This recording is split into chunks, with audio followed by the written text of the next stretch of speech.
perlu disampaikan supaya kemudian meluruskan kembali sebagian pemahaman umat dari saudara kita dan mungkin keluarga kita yang menganggap bahwasanya jalan ke surga itu cukup dengan kita melaksanakan sholat dan tidak perlu banyak untuk mengetahui dan memahami ilmu. Maaf, salah. Karena sesungguhnya perjalanan kita ke surga itu adalah perjalanan yang ditempuh dengan surga, dengan ilmu. Karena sesungguhnya surga identik dengan ilmu. Makanya Rasulullah sampai bersabda, man salaka tariqan yaltamisu fihi ilman sahalallahu tariqan ilal jannah. Makanya sampai Rasul bersabda, siapapun yang melapangkan hidupnya untuk mencari ilmu, pasti Allah akan lapangkan jalannya untuk mendapatkan surga. Jadi orang yang hari ini aktivitas hidupnya tidak pernah jauh dari ilmu, berarti Allah itu sedang mempersiapkan jalan yang lapang untuknya untuk mendapatkan surganya Allah.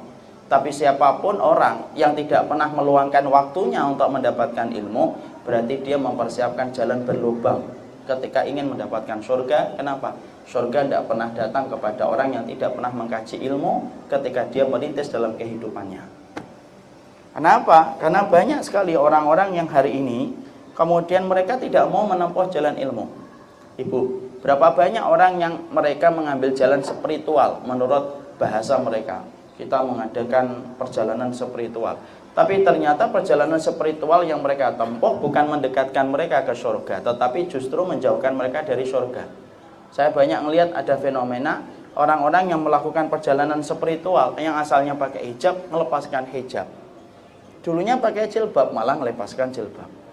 Yang kemudian asalnya tiada ini malah kemudian ada tuduhan berzina dan lain sebagainya. Waliyadzubillah.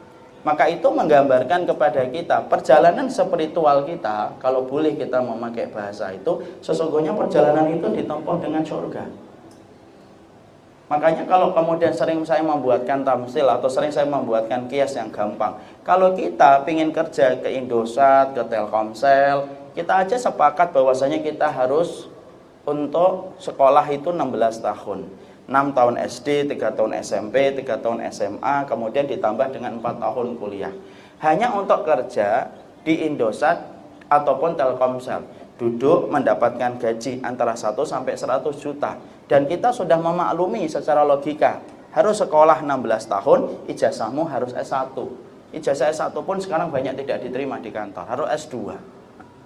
Kalau kemudian kita hanya mendapatkan sekeping dari potongan dunia yang kita dapatkan, ternyata sekolahnya 16 tahun, itu hanya setingkat Indosat dan simpati kantornya ketika anak kita itu paham IT, apalagi mendapatkan surga. Apakah kita akan mengira bahwasanya surga itu lebih rendah kualitasnya daripada Indosat dan Telkomsel, sampai-sampai kemudian dia tidak paham tentang urusan akhiratnya? Tidak bisa. Allah tidak pernah memberikan kunci surga kepada orang yang tidak pernah melapangkan hidupnya untuk mencari ilmu ketika berkaitan tentang urusan akhiratnya. Makanya kalau kemudian kita menjadi orang yang paham tentang urusan dunia tetapi bodoh tentang urusan akhirat, cukuplah disebut orang itu berdosa kalau dia lebih paham dunianya daripada akhiratnya. Kenapa? Karena kehidupannya mirip dengan kehidupan orang-orang kafir. Orang kafir itu, Ibu, dikatakan oleh Allah di dalam salah satu ayatnya, ya'lamuna dhahiran minal hayatid dunya wa hum 'anil akhirati hum ghafilun. Orang kafir itu ngerti tentang seluruh persoalan tentang masalah dunia, tetapi dalam urusan akhiratnya mereka tidak paham. Surat Ar-Rum ayat yang ke-7. Di situ kita mendapati, makanya orang mukmin itu identitasnya itu berbeda dengan orang kafir. Orang mukmin itu dituntut supaya mereka paham tentang urusan-urusan akhiratnya lebih banyak daripada urusan dunianya, karena dia akan hidup lebih panjang dan kekal di dalam akhiratnya, dan dunia itu hanyalah sementara saja. Pekan yang lalu kan saya sampaikan, Ibu, kita ini hari ini mendapatkan pendidikan itu, ngajarkan dunia itu lama dan sering seakan-akan hidup di dunia itu panjang, dan mengajarkan tentang akhirat itu sedikit dan sebentar kepada anak-anak kita dan kita dulu seakan-akan hidup di akhirat itu sebentar. Padahal yang kekal itu adalah surga. Dunia itu hanyalah sepenggal waktu dari subuh sampai duha. Makanya Allah mengatakan apa? Asyiyatan aw duhaha. Itu kan gitu. Kami dulunya lam yalbasu illa asyiyatan aw duhaha. Kami ini hidupnya cuma sepenggal di waktu siang ya Allah dan di waktu duha. Sependek itu.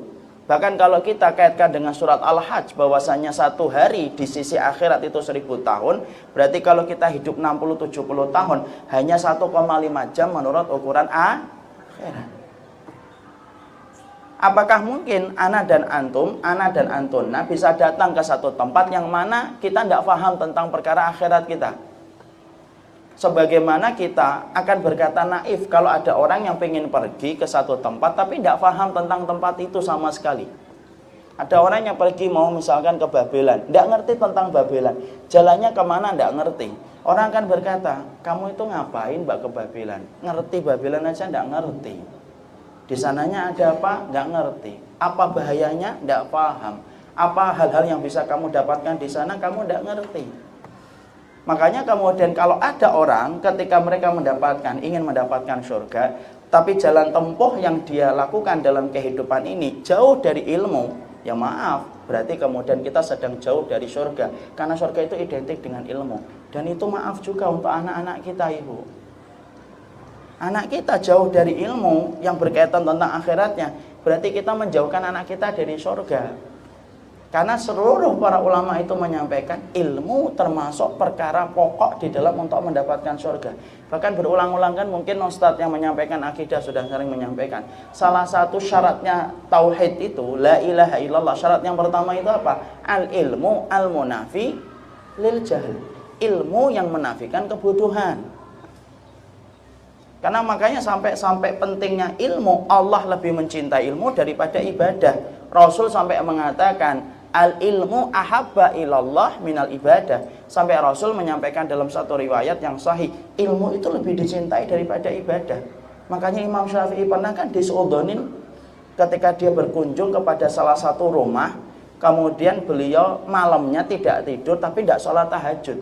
Anak perempuan dari Sahibul Bait itu berkata kepada bapaknya, katanya Imam Syafi'i ulama yang warok dan zuhud, kok malamnya tidak tahajud? Apa yang dilakukan oleh Imam Syafi'i ketika akhirnya ditabayun langsung kepada beliau? Iya, saya tidak tahajud karena saya sedang menemukan satu masalah dalam urusan agama yang saya berusaha untuk mencari jawabannya dalam kitabullah dan sunnah, dan itu menghabiskan waktu selama semalam suntuk. Dan itu lebih aku cintai daripada sholat tahajud. Jadi di situ kita paham ilmu ini tidak bisa kita lepaskan. Karena banyak masyarakat itu hari ini menyangka bahwasanya ada orang tidak pernah ngaji, tidak pernah taklim, tidak pernah ngikutin kajian, tidak pernah mengkaji tafsir, tidak pernah mengkaji hadis, tiba-tiba ketika meninggal insya Allah masuk surga. Malah kita bingung dari mana akan kemudian ketemu korelasinya ketika kehidupan kita jauh dari ilmu, kemudian tiba-tiba kita membayangkan akan bisa mendapatkan surga. Padahal jelas Rasul mengatakan ilmu itu identik dengan surga. Lapang ilmunya, lapang jalan hidupnya ke surga. Ya, makanya itulah yang menjadikan akhirnya kita memahami. Berarti yang pertama, tidak mungkin bagi kita untuk mendapatkan surga apabila dengan kebodohan kita, tapi harus dengan ilmu. Makanya termasuk dosa yang nggak main-main ya. Dosa yang salah satunya bisa membatalkan keimanan itu apa? Bukan hanya datang ke dukun, bukan hanya menganggap orang itu punya kelebihan itu kayak nabi, itu bisa membatalkan keislaman. Bukan hanya memperolok-olok Islam itu bisa membatalkan keislaman. Tapi salah satu pembatal keislaman yang dibahas oleh ulama salaful ummah itu ada 10 pembatal keislaman. Yang nomor 10 pembatal keislaman itu apa? Orang yang sengaja tidak mau mencari ilmu yang berkaitan tentang urusan akhiratnya. Dan sudah sering saya sampaikan, surat As-Sajdah ayat yang kemudian 22, surat yang ke-32. Allah menyampaikan di situ. Wa man adlamu mimman dzukira bi ayati rabbih summa a'rada anha inna minal mujrimina muntakimun. Siapa orang yang lebih zalim daripada orang yang kami berikan peringatan lalu kemudian dia berpaling dari apa yang kemudian kami berikan, lalu sesungguhnya kami betul-betul menyiksa pendosa-pendosa yang semacam ini. A'rada itu apa? A'rada itu tidak mau mempelajari, itu namanya a'rada. Ini Quran? Iya, itu Quran. Ada tafsirnya? Endaklah, antum aja yang belajar. Ini hadis? Itu hadis. Siapa yang menyampaikan? Rasul. Yuk kita belajar? Endaklah, antum aja yang kemudian belajar. Itu termasuk a'rada. Makanya sampai-sampai keislaman pun ada pembatalnya. Dan salah satu